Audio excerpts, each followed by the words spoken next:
સમાચાર ભાવનગરથી જ્યાં સમરસ હોસ્ટેલમાં ચાલતી લાલિયાવાડીને છાવરવાનો જે પ્રયાસની આખી ઘટના છે। સમરસ હોસ્ટેલમાં મીડિયાના પ્રવેશ પર પ્રતિબંધ મુકાયો છે। હોસ્ટેલમાં જીવાતવાળા ભોજનના અહેવાલ બાદ મીડિયા પર પ્રતિબંધ મુકાયો છે।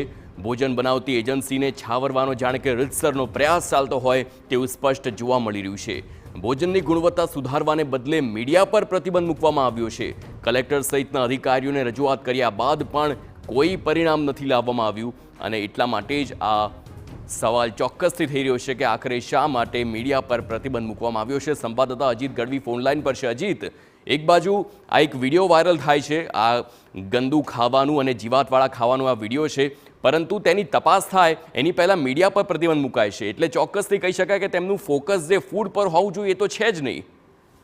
જી, વાત કરવામાં આવે તો ભાવનગર સમરસ જે બોયઝ હોસ્ટેલ છે તેની અંદર છેલ્લા ઘણા સમયથી ઈયળ અને જે જીવજંતુ હોય છે તેની સાથેનું ભોજન પીરસવામાં આવે છે। છેલ્લા 2 દિવસથી આ સમાચારો TV9 માં પ્રસારિત કરવામાં આવ્યા હતા, જેને લઈને સમાચાર માધ્યમોમાં આ જે વિદ્યાર્થીઓને જે તકલીફ પડે છે, ખરાબ ભોજન અપાય છે, તેના સમાચાર પ્રસારિત થતા અત્યારે તમામ મીડિયા ઉપર જે સમરસ હોસ્ટેલ છે તેના પર પ્રતિબંધ મૂકી દેવામાં આવ્યો છે અને કોઈ પણ મીડિયાને અંદર ઘૂસવા ન દેવા, તેઓ અંદર આવવા ન દેવા તેવો પ્રતિબંધ મૂકવામાં આવ્યો છે। અને સાથે સમરસ હોસ્ટેલની અંદર જે ફૂડ બનાવનાર છે, જે રસોઈ બનાવનાર જે કોન્ટ્રાક્ટર છે, તેને અગાઉ પણ બ્લેકલિસ્ટ કરવાની ભલામણ થઈ ચૂકી છે। આમ છતાં તેમને બ્લેકલિસ્ટ નથી કરાતા અને જે વિદ્યાર્થીઓ છે તેમને ગુણવત્તા વગરનું અને ખરાબ ભોજન અત્યારે પીરસાઈ રહ્યું છે।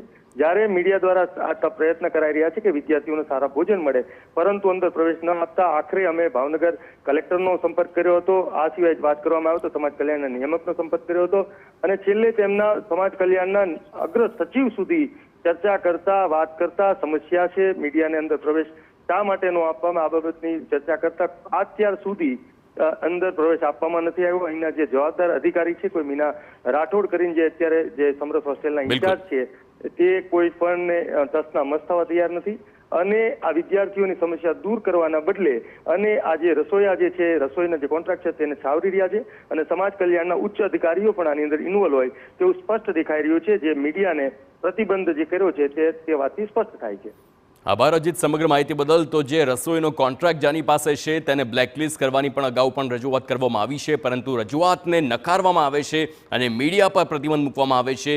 આખરે કોને છાવરવાનું અને કોણ છાવરી રહ્યું છે તે અંગે પણ હવે સવાલ થઈ રહ્યો છે।